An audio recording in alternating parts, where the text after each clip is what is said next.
স্বাগত জানাচ্ছি এসএফ টিভির সাহিত্য বিষয়ক অনুষ্ঠান সাহিত্য নন্দনে। দর্শক, আজকের এই সাহিত্য নন্দনে আমাদের সাথে আমাদের স্টুডিওতে উপস্থিত আছেন চুয়াডাঙ্গার অত্যন্ত গুণীজন ও দ্রোহের কবি হিসাবে খ্যাত, যিনি চুয়াডাঙ্গা জেলার সন্তান, বহু কবিতা গ্রন্থের রচয়িতা, যিনি বর্তমানে চুয়াডাঙ্গার শিল্প সংস্কৃতি বিকাশে চিন্তা ও চর্চার দর্শন চর্চায়ন নিয়ে কাজ করে যাচ্ছেন। তিনি হলেন দ্রোহের কবি রিগান ইস্কান্দার। আসুন তার সাথে আমরা পরিচিত হই। কবি রিগান ইস্কান্দার, কেমন আছেন? আজকের এই অনুষ্ঠানে এসে আপনার কেমন লাগছে? ভালো আছি মীর রকনুজ্জামান ভাই, আপনাকেও অসংখ্য ধন্যবাদ। সেই সাথে আমি ধন্যবাদ জানাই এসএফ টিভিকে আমাকে আমন্ত্রণ করার জন্য, এবং আমি আশা করি যে আমাদের একটা চমৎকার আড্ডা হবে, জমবে। সাহিত্য চর্চার ক্ষেত্রে আপনার প্রথম এবং প্রধান পরিচয় হচ্ছে আপনি একজন কবি। বিষয়টিকে আপনি কিভাবে মূল্যায়ন করেন? আমি কবিতার পাশাপাশি অন্যান্য কিছু লিখি, কিন্তু আমি আসলে যেটা আপনি বলেছেন যে আমি একজন কবি, আসলে এই কথাটাই সত্যি। আমি আমার বোধ হওয়ার পর থেকেই যখন কলম ধরেছি তখনই কবিতা লেখা শুরু করেছি, এবং আমার এ যাবৎ পর্যন্ত, এই সময় পর্যন্ত আমি কবিতাই লিখে যাচ্ছি। হয়তো সামনে নতুন কিছু প্রকাশ করার ইচ্ছা আছে, সেই হিসাবে কবি বলাটা আমি মনে হয় সঙ্গতই। অসংখ্য ধন্যবাদ। আমরা যতদূর আপনার সম্পর্কে জেনেছি, চ্যানেল আয়ের অ্যাডফার্ম ও দৈনিক প্রথম আলোর সম্পাদনার সহযোগী ছেড়ে আপনি চুয়াডাঙ্গায় ফিরে এলেন মা মাটি টানে। এ বিষয়ে আপনার আসলে কেন এত, পৃথিবীর এত পেশা থাকতে আপনি এই চুয়াডাঙ্গার মা মাটি টানে এই এত সুন্দর একটা গর্জিয়াস লাইফ লিডিং করতেছিলেন, সেখান থেকে আপনি চুয়াডাঙ্গায় ফিরে আসলেন? আমরা প্রথমে এটা জানতে জেনেই শুরু করব আজকের অনুষ্ঠান। একটা ব্যাপার হচ্ছে মনের আনন্দ, আর হচ্ছে বর্তমানে বেঁচে থাকার তাগিদ। এই দুটার ভিতরে অনেক পার্থক্য আছে। মনের আনন্দ নিয়ে কাজ করাই হচ্ছে শিল্পীদের কাজ। শিল্পী মূলত হৃদয় যেটা চাই, মন যেটা চাই, সেই কাজটাকে প্রাধান্য দেয়। কিন্তু সাধারণ মানুষের ভিতরে এই জায়গায় শিল্পীর সাথে মনে হয় সাধারণ মানুষের কিছুটা পার্থক্য এই জায়গায় তৈরি হয়। তো আমিও ঠিক যখন আমার ওঠার সময় ছিল, মনে করেন জব, পেশা, এভাবে আমি হয়তো ঢাকাতে আস্তে আস্তে নিজেকে একটা প্রতিষ্ঠিত জায়গায় নিয়ে যেতে পারতাম, কিন্তু আমার মনে হয়েছে যে এই কমার্শিয়ালিজম আমাকে বাধাগ্রস্ত করছে শিল্পের ক্ষেত্রে, সৃজনের ক্ষেত্রে। তখন আমাকে বেছে নিতে হয়েছে দুটার একটা। তখন আমার বয়স হয়তো খুব একটা বেশি হয়নি, কিন্তু এই সময়েই আমাকে বেছে নিতে হলো যে শিল্পকে। এবং এই শিল্পকে বেছে নিতে যে অনেক প্রতিবন্ধকতা, অনেক সমস্যা আসবেই। যখন একটা মানুষ কমার্শিয়ালিজম, বর্তমান ব্যবস্থাকে এবং সোশ্যালিজম সমস্ত কিছুকে একটুখানি বৃদ্ধা আঙ্গুল দেখিয়ে যখন সে নিজের মতো করে বাঁচতে চায়, তখন কিন্তু অনেক কিছু প্রতিবন্ধকতা সৃষ্টি হয়। সেগুলো ফেস করেই আমি বর্তমানে চেষ্টা করছি যে হৃদয়ের পথে চলতে, স্বপ্নের পথে চলতে। এটাই আসলে। আচ্ছা, আমরা আর একটা বিষয় জেনে থাকি যে বিশেষ করে যারা কবি এবং সাহিত্যিক আছেন, তাদের পেছনের যদি গল্প আমরা শুনি বা জানার চেষ্টা করি, সেক্ষেত্রে দেখি যে এই পেশায় আসার ক্ষেত্রে হয়তো কোনো নারীর অবদান, হয়তো কোনো বিশেষ ব্যক্তির অনুপ্রেরণার ফলেই এই পেশায় আসা। আমরা কবি রিগান ইস্কান্দারের কাছে জানতে চাই যে আপনার আসলে এইরকম কোনো অনুপ্রেরণার উৎস আছে কিনা? আসলে অনুপ্রেরণা এই কথাটা সকলে বলে, এবং অনুপ্রেরণা কৃতজ্ঞতা বোধের জায়গা থেকে বলে, কিন্তু আমি এই বিষয়টাকে একটু ভিন্নভাবে দেখতে চাই। দেখেন, পাখি যখন গান গায়, তখন কি পাখি কি আসলে অনুপ্রেরণা পেয়েছে? আমার কথাটা আসলে বাস্তব অন্যান্য কথার সাথে মিলবে না, তবু আমি এই পয়েন্টটাকে আপনার সামনে তুলতে চাচ্ছি যে পাখি যখন গান গায়, পাখি কি আসলে কোথা থেকে অনুপ্রেরণা পেল? কারণ পাখির কাজই হচ্ছে গান গাওয়া। তেমন আমার মনে হয়েছে যে আমি যখন বোধ, বুদ্ধি, বিবেচনা, এই পৃথিবীর সৌন্দর্য, এই পৃথিবীর প্রতিবাদের জায়গাগুলো ধরার চেষ্টা করেছি, তখন আমার মনে হয়েছে এই কাজটা আমাকে করতে হবে। এবং এই তখন আমি এই কাজটাকে বেছে নিয়েছি এবং এই কাজটা তখন তৈরি হয়েছে। হ্যাঁ, অনুপ্রেরণা যে নেই এ কথা বলা যাবে না, একেবারে অস্বীকার কাটা যায় না। কিছু কিছু জায়গায় কিছু কিছু মানুষ প্রেরণা হিসাবে সামনে দাঁড়ায়, যারা আমার পূর্বসূরি ছিলেন, যারা ভালো ভালো কাজ করেছেন, পৃথিবীর জন্য ভেবেছেন, পৃথিবীর জন্য কিছু করতে চেয়েছেন, সমাজ সংস্কৃতির জন্য কিছু করতে চেয়েছেন। ঠিক তারাই আমার প্রেরণা। তারা একজন নয়, তারা বহুজন, বহুজনের প্রেরণায় আজকে আমি। খুবই ভালো লাগলো আসলে এই বিষয়টা আমরা জানতে পারলাম, আমাদের দর্শকরা জানতে পারলো। আমরা আর একটা বিষয়ে আপনার সাথে একটু কথা বলতে চাই, সেটা হচ্ছে যে আপনার কবিতায় অনেক নারীর চরিত্র আমরা খুঁজে পেয়েছি। আমরা আপনার কবিতাগুলো যখন আমরা অধ্যয়ন করলাম তখন দেখছি যে অনেক নারী, বিশেষ করে আমরা সেখানে হৈমবতী নামে একজন নারীর দেখা পেয়েছি। পাশাপাশি আপনার একটা কবিতা গ্রন্থ ছিল যে সুফিয়া তন্ত্র, সেই সুফিয়া তন্ত্রের মধ্যে আমরা সুফিয়া খালার একটা বিষয় আমরা দেখতে পেরেছি, যেটা আমরা এই সাহিত্য পাড়ায়, সাহিত্যের অঙ্গনে আমরা পক্ষে বিপক্ষে বিভিন্ন রকমের কথা আমরা শুনতে পেরেছি এই সুফিয়া খালা সম্পর্কে। আমি আসলে আজকের এই অনুষ্ঠানের পক্ষ থেকে দর্শকদেরকে জানাতেও চাই যে আপনার এই সুফিয়া তন্ত্রের বইয়ের মধ্যে যে সুফিয়া খালার বিষয়টা, এটা একটু ক্লিয়ার করবেন আজকে। এই প্রশ্নটার সম্মুখীন আমি বহুবার হয়েছি। প্রথমে এই হৈমবতীকে ক্যারেক্টার নিয়ে বলি। লেখকদের লেখায় একটা নারী থাকে, যে নারীর অস্তিত্ব বাস্তবে থাকে না, তার কল্পনার নারী, এবং সে কল্পনার নারী তার বহু গুণ, বহু ভালো গুণ, বহু সমষ্টি নিয়ে এসে একটা নারী তৈরি করে, যার একটা মানুষের ভিতরে কিন্তু সমস্ত ভালো দিক থাকতে পারে না, কিন্তু তার কল্পনার ক্যারেক্টারের ভিতরে কিন্তু থাকতে পারে। ঠিক প্রত্যেকটা কবি এরকম, অনেক অনেক কবি সে নারী একটা ক্যারেক্টার তৈরি করে নেয়। যেমন সুনীল গঙ্গোপাধ্যায়ের নীরাকে আমরা পেয়েছি। তে এরকমভাবে জীবনানন্দ দাশের সুরঞ্জনাকে পেয়েছি। তা আমার কবিতায় ওরকম একটা কাল্পনিক নারী চরিত্র হচ্ছে হৈমবতী, যেটা আমার সৃজন। এইবার আসি যে প্রশ্নটা নিয়ে আমি বারবার সম্মুখীন হই সকলের সামনে, সেটা হচ্ছে হ্যাঁ আজকেও হলাম, সেটা হচ্ছে এই সুফিয়া তন্ত্র বইয়ের সুফিয়া খালা। যে এই সুফিয়া তন্ত্রের প্রত্যেকটা কবিতা এই সুফিয়া খালাকে নিয়েই লেখা। সুফিয়া খালা আমি খুব কৈশোর থেকে যখন আমি বড় হয়েছি, মানে আমি যখন শৈশব থেকে বড় হয়েছি ধীরে ধীরে, আমি যে বাড়িতে ছিলাম সেই বাড়িতে একজন বয়স্ক, মানে তার তখন যুবতী, প্রায় যুবতীও বলে 30-এর কাছাকাছি বয়স, হ্যাঁ হ্যাঁ, আর আমি হচ্ছে 7-8 পড়ি। ঠিক এই সময় তাকে আমার দেখা, এবং তার হাতেই আমি মানুষ, তার হাতেই মানুষ। তো নারী চরিত্র কেমন হয়, একটা নারীকে যখন একটা কিশোর যখন বুঝে ওঠে, একটা কিশোর যখন আস্তে আস্তে ধীরে ধীরে একটা নারীকে বোঝে, তার বোঝপাড়ের ভিতর দিয়ে একটা নারীকে সে ধরতে চায়, নারী কেমন।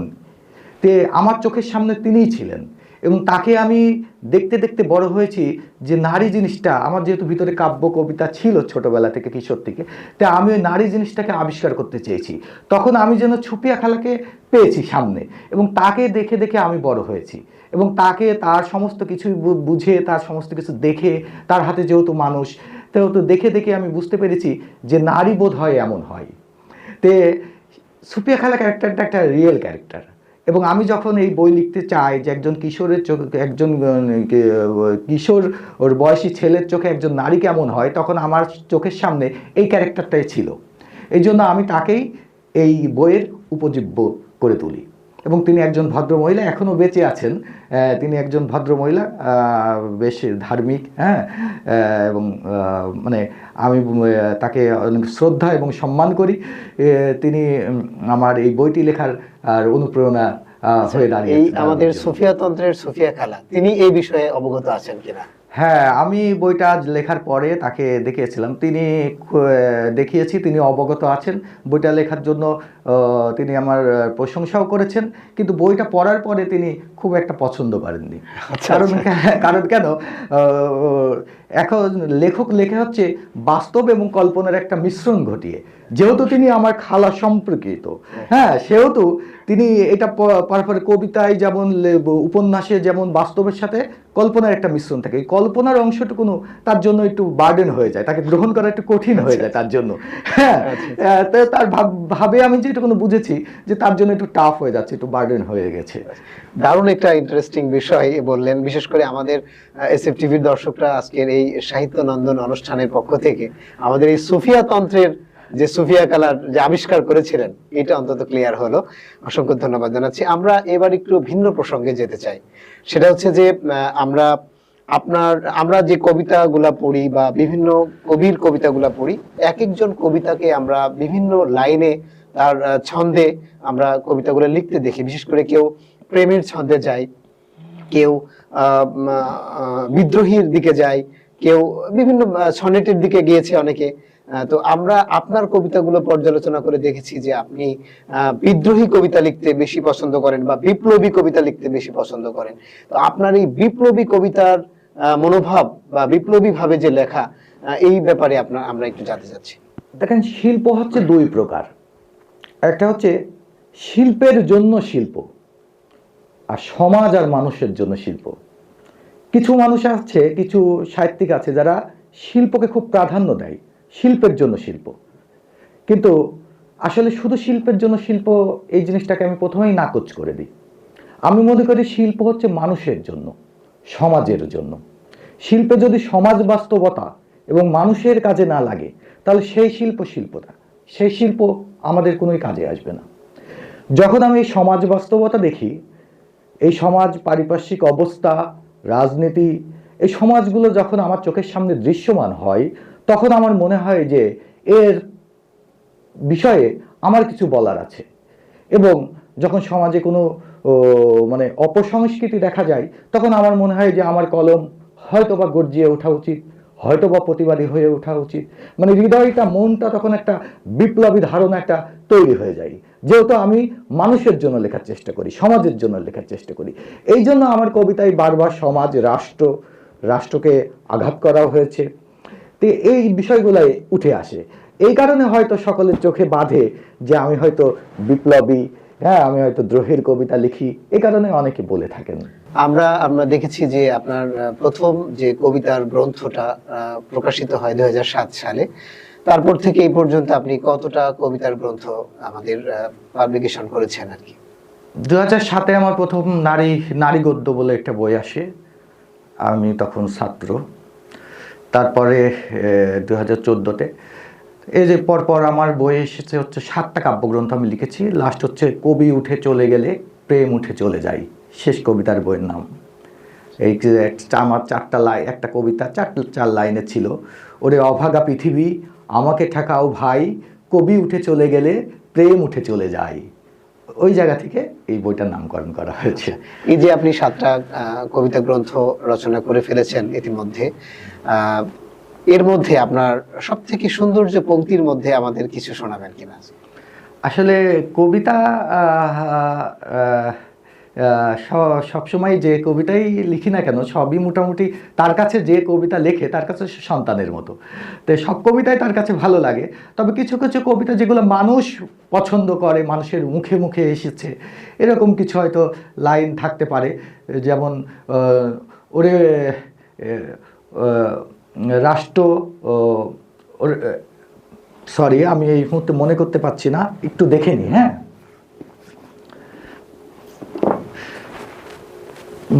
আপনি যেহেতু লাইন বলতে বললেন, যেমন এই কথাটা আমার বেশ অনেকে বলে থাকে, মানে আমি নিজেকে বলছি না, অনেকে যেগুলো বলে থাকে, যেমন তবে হে রাষ্ট্র বলি পুনরায়, তোমার ছোড়া বুলেট আমি গোলাপ দিয়ে ঠেকাই।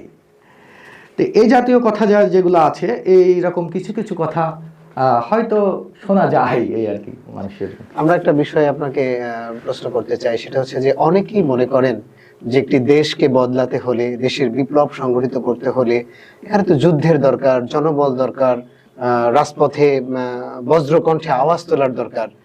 এইভাবে একটি বিপ্লব সংগঠিত হয়, রাষ্ট্র গঠিত হয়, রাষ্ট্র পরিবর্তন হয়। কিন্তু আমরা দেখেছি যে শুধু কি এইরকম যুদ্ধ, এরকম রাজপথে নেমে যে গর্জন, এটার মাধ্যমেই সম্ভব, নাকি সাহিত্যিকরা কি মনে করে যে না, একটা কবিতা দিয়েও? আমরা দেখেছি যে যখন ইংরেজদের বিরুদ্ধে ইংরেজদের বিরুদ্ধে আমরা অংশগ্রহণ করি, তখন আমাদের জাতীয় কবি কাজী নজরুল ইসলাম কিন্তু তার কবিতার মাধ্যমে সেগুলা প্রস্ফুটিত করেছিলেন। সেক্ষেত্রে আপনার কি মনে হয় যে অনেকেই বলে যে না, কবিদের এইসব কবিতা নিয়ে দেশ কখনো পরিবর্তন হয় না, বিপ্লব সংঘটিত হয় না, আপনাদের কি মতামত? কবিতা হচ্ছে বিপ্লবের একটা জ্বালানি হিসেবে ব্যবহার হয়।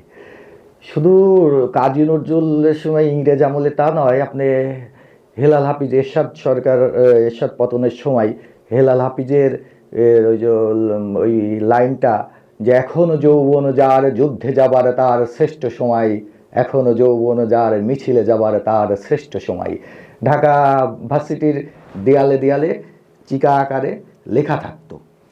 সে সময় আন্দোলনকে খুব বেগবান করেছে। তে এরকমভাবে যে বিভিন্ন বিপ্লব শুধু বাংলাদেশ না, আমরা যদি বাইরের দেশেও দেখি, তে কবিকে রাষ্ট্র এই বিপ্লবের কারণে কবিকে ধরে এনে তাকে হত্যা পর্যন্ত করেছে, এরকম নজিরও আছে। তার মানে বিপ্লবকে বেগবান করতে গেলে, একটা মিছিলকে এগিয়ে নিয়ে যেতে গেলে একজন কবির কলমি শক্তি, একজন কবির একটা পংক্তি অনেক বড় ফুয়েল হিসাবে কাজ করে। এই জায়গাটাকে কোনোভাবে অস্বীকার করা যায় না, কারণ ইতিহাস তাই বলে। ধন্যবাদ। আমরা আরেকটি বিষয় সম্পর্কে আপনার কাছে জানতে চাই, সেটা হচ্ছে যে 2024 সালের পর থেকে সর্বশেষ আপনার যে কবিতা গ্রন্থটা বেরিয়েছিল, তারপরে এই 2025-এর শেষ অবধি পর্যন্ত আমরা এখনো কোনো বই দেখি নাই। তো সামনে আপনার কি বই আমরা পেতে চাচ্ছি? আসলে এই যে সময়টা গেল 24-এর পর, এটা একটা আমি বলবো অস্থির সময়। মানে এই সময় যখন মানে গণ আন্দোলন বলি আর 24-এর বিপ্লব বলি, যেটাই বলি না কেন, এই সময় যখন সেটা স্ট্যান্ড বাই যখন ছিল 24 মানে 5ই আগস্টের আগে, তখন কিন্তু আমরা অনেক কবিতা লেখার সুযোগ পেয়েছি, মিছিলে কিন্তু কবিতা খুব আসে। হ্যাঁ, কিন্তু এর পরবর্তী যে আমরা সময়টা পেলাম, যে রাষ্ট্রটা আমরা পাচ্ছি, এখন খুব একটা অস্থির সময়। এই সময়টাই এই ঠিক মানুষের মানে কি বলবো, মানুষের অবস্থানগত জায়গা থেকে সে সক্রিয় নয়, যে যার পেশা থেকে। তো সেই জায়গা থেকে আমি এই সময়টাকে ব্যবহার করতে চেয়েছি। আমি এই সময়টাকে কবিতা, আমার ব্যক্তিগতভাবে আমি তেমনভাবে কবিতা লিখে উঠতে পারি নাই, তবে এই সময়টাকে আমি ব্যবহার করতে চেয়েছি। এই সময়টা আমি একটা গদ্য, একটা প্রবন্ধ লিখে ফেলেছি। তো এই প্রবন্ধটা আবার লেখা হয়েছে একজন কবি আসলে কীরকম, এই সমাজে বাস্তবতায় কবির কি প্রয়োজন, মানে আমি আসলে সেই জিনিস লিখতে চাইনি, যে জীবন আমি দেখিনি, সেই জীবনের উপরে আমি লিখতে চাইনি। আমি সেটার উপরে লিখতে চেয়েছি যে জীবন আমার দেখা। মানে যেহেতু আমি কবিতার উপরে কাজ করেছি, আমার কবি জীবনটাকে, আমার ব্যক্তিগত জীবনটাকে, নিজের জীবনটাকে খুব কাছ থেকে দেখা। তার মানে আমি চিন্তা করলাম যে এর উপরে যদি আমি লিখতে পারি, তাহলেই আমি হয়তো বা কিছুটা তুলে আনতে পারবো। এবং আমি সেই কাজটা করেছি যে একজন কবির সাথে রাষ্ট্রের কি দ্বন্দ্ব, একজন কবি এই সমাজ বাস্তবতায় কী প্রয়োজন, কেন প্রয়োজন, এই সমস্ত কিছু বিষয়টাকে উপজীব্য করে আমি এই প্রবন্ধটাকে, আগামী প্রবন্ধটাকে রেডি করেছি। এবং হচ্ছে বইটার নাম হচ্ছে কবি অথবা প্রজ্ঞার জাদুকর। সুন্দর একটি নাম দিয়েছেন। এবং তাহলে আমরা এইবার প্রথমবারের মতো প্রবন্ধ পেতে যাচ্ছি, মানে কবিতার পরে প্রথমবারের মতো কি প্রবন্ধ পেতে যাচ্ছে এবারই? হ্যাঁ, যদি সবকিছু ঠিকঠাক থাকে তাহলে আশা করি যে হয়তোবা। আমরা একদম অনুষ্ঠানের শেষ পর্যায়ে চলে এসেছি। আমরা এখন আপনার কাছে যে বিষয়টা সর্বশেষ জানতে চাই, যে সাহিত্য আন্দোলনে নতুন প্রজন্মের লেখকদের যে ভূমিকা, এ ব্যাপারে আপনার মন্তব্য কি, বা তাদের প্রতি একটা পরামর্শ, নতুন প্রজন্মের যে লেখকরা আমাদের আস্তে আস্তে উঠে আসছে, তাদের ব্যাপারে আপনাদের কি পরামর্শ? সাহিত্য আন্দোলনে আমি বলবো যে সাহিত্যকে বেগবান করতে গেলে নতুন প্রজন্মকেই হাল ধরতে হবে এবং নিজেকে আগে তৈরি হতে হবে। প্রমথ চৌধুরীর একটা কথা আছে, যার কান নেই তার গান নেই। তেমন আপনি যদি কান তৈরি না করতে বলে, এই কথাটা কার্ল মার্কস আরও চমৎকারভাবে বলেছে যে একটা অসংবেদনশীল কানের কাছে একটা শ্রুতিমধুর গানও কুৎসিত মনে হয়। তেমন আপনার কানকে আসলে সংবেদনশীল করতে হবে, কানকে আগে শ্রুতিমধুর মানে তৈরি করতে হবে। তো আমাদের প্রজন্মটা কি জানেন, আমাদের প্রজন্মটা, আমি খুব আশাহত যে আমাদের প্রজন্মটার আসলে কান তৈরি হয়নি। এই যে পরবর্তীতে যে আমরা যে প্রজন্মটা পাচ্ছি, এটা বই থেকে ডিটাচড, পড়াশোনা থেকে ডিটাচড, তো এই প্রজন্ম যদি আপনি এর পিছনে আরো বিস্তারিত অনেক, যে আমরা শেষ পর্যায়ে চলে এসেছি আমরা অনুষ্ঠানে, এই বিষয়ে বিস্তারিত বলার আছে, হ্যাঁ, বলার সুযোগ কোনো থাকতে একদিন পারে, শুনবো। হ্যাঁ, কারণ সেই দিকে আর যাচ্ছি না। তবে সংক্ষেপে আমি বলে রাখতে পারি যে আমাদের শিক্ষা ব্যবস্থাকে যদি ঠিক না করতে পারি তাহলে সাহিত্য জায়গাটা দাঁড়াবে না। কারণ শিক্ষা যদি জায়গাটা যদি আপনি যদি ক্লিয়ার না করতে পারেন তাহলে সাহিত্য পড়বে কারা? আমাদের শিক্ষা ব্যবস্থা কিন্তু ধ্বংস হয়েছে। আমাদের শিক্ষা ব্যবস্থা ডে বাই ডে, কিন্তু যে সরকারগুলো এসেছে আমাদের শিক্ষা ব্যবস্থা ডে বাই ডে ধ্বংস হয়েছে, যার ফলস্বরূপ আমরা একটা প্রজন্ম পেয়েছি যারা বই থেকে দূরে। তাহলে সেই জায়গাটাকে আমাদের ক্লিয়ার করতে হবে, যে পড়াশোনা বই পুস্তকের জায়গাটাকে আগে আমাদের একাডেমিক জায়গাটাকে ক্লিয়ার করে আসতে হবে, পড়াশোনার মনোভাব তৈরি করতে হবে। তারপরে তারা যখন এই শিল্প সাহিত্যগুলো পড়বে এবং শিল্প সাহিত্যকে তৈরি করার জন্য, গ্রহণ করার জন্য তাদের কান তৈরি হবে, এবং তখন তারা এই শিল্পবোধ, হ্যাঁ, নিয়ে একটা ভিতর থেকে তারা তাগিদ অনুভব করবে, এবং তারা তখন এই শিল্প সাহিত্যের জায়গাটাকে ক্যাচ করবে এবং তারা সামনের দিকে এগিয়ে যাবে। আমরা প্রজন্ম বাই প্রজন্ম সামনের দিকে এগোবো। আপনার এই কথাই আমরা সর্বশেষ আরেকটি প্রশ্ন দিয়ে অনুষ্ঠানটি শেষ করব। সেটা হচ্ছে যে আমরা আসলেই খেয়াল করেছি যে বর্তমান যে প্রজন্মটা, উঠতি প্রজন্ম, তারা কিন্তু বই ছেড়ে তারা এখন মোবাইল, বিভিন্ন গেমস, ইলেকট্রিক ডিভাইস এগুলো আসক্ত হয়ে যাচ্ছে। এই ব্যাপারে আসলে তাদের পিতামাতার প্রতি বা পরিবারের প্রতি আপনাদের সাহিত্যিক হিসাবে বা একজন কবি হিসাবে আপনাদের কি মেসেজ? তো আবার আপনি আরেকটা কথার ভিতরে চলে গেলেন। আমি তাহলে বলতেই হয় ছোট করে, যে আমি চার দোকানে বসে আছি, একটা ছেলে এসে আমার সামনে সিগারেট জ্বালাবি কি জ্বালাবে না ভাবছে, আমি বললাম যে জ্বালাও। জ্বালানোর পরে বললাম, জ্বালিয়ে ওর সাথে সহজ হলাম। সহজ হওয়ার পরে বললাম যে বই পুস্তক আছে, পড়ো কি তুমি এমনি একাডেমিক বইয়ের বাইরে? বলছে না। তা আমি বললাম তোমার বাড়িতে কয়টা বই আছে? বলছে একটাও নেই। মানে একাডেমিক বইয়ের বাইরে তার বাড়িতে একটা বই নাই, এবং তার বাবাও কখনো বই কিনে আনি নাই। তার মানে ছেলেটার দোষ এবার আমি ছেড়ে দিই, তার গার্জেনের দিকে যাই, তার বাবাও কখনো একাডেমিক বইয়ের বাইরে কোনো বই কিনে আনি নাই, অথচ তার বাবা চাই সে সমাজে, সে সভ্যতা, এই রাষ্ট্রে তার ছেলে নেতৃত্ব দিক, ভালো জায়গায় পৌঁছাক। তাহলে সেই ছেলে যখন ভালো জায়গায় পড়বে, ভালো একটা রাষ্ট্রীয় দায়িত্ব পালন করবে, তার মানবিকতা, তার জানাশোনা বোধের জায়গাটা তৈরি নেই, সে তখন ঘুষ, দুর্নীতি এইগুলা ঝুঁকে গেলে তাহলে কি সেই ছেলেটার দোষ থাকবে, নাকি যেই গার্জিয়ান, হ্যাঁ, যে গার্ডিয়ান তাকে সেইভাবে তৈরি করলো না, তাহলে তার দায়বদ্ধতা থাকছে। তার মানে সেই জন্য পরিবার থেকে এটার খুব প্রয়োজন আছে। অসংখ্য ধন্যবাদ জানাচ্ছি আপনার মূল্যবান সময় থেকে আমাদের এসএফ টিভির সাহিত্য বিষয়ক অনুষ্ঠান সাহিত্য নন্দনে সময় দিয়ে আমাদেরকে উপকৃত করা, এবং চুয়াডাঙ্গা, আমরা আশাবাদী যে সমগ্র বাংলাদেশ সহ আমাদের অত্যন্ত গর্বিত জেলা চুয়াডাঙ্গা সহ কুষ্টিয়ার পার্শ্ববর্তী অঞ্চল যারা আপনাকে দেখছেন এবং সমগ্র দেশব্যাপী যারা দেখছেন, তারা আপনার এই কথার মধ্য থেকে তারা পরিবর্তন হবে, এবং পরিবর্তনশীল সমাজ গঠিত হবে। আপনার সর্বশেষ আমাদের দর্শকদের উদ্দেশ্যে কোনো কথা থাকলে বলতে পারেন।